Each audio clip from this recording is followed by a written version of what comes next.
আর.জি. করের জঘন্য নৃশংস হত্যাকাণ্ডের প্রতিবাদ করতে বিভিন্ন জায়গায় ওয়েস্ট বেঙ্গলের সবাই জমায়েত হয়েছিল রাত্রিবেলা প্রতিবাদ করতে।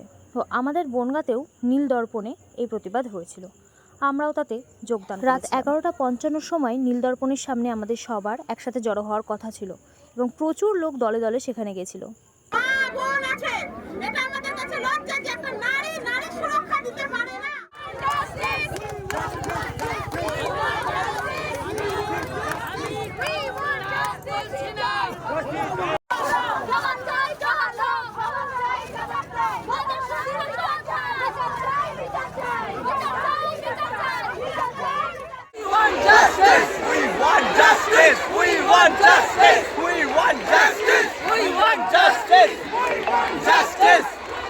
Justice!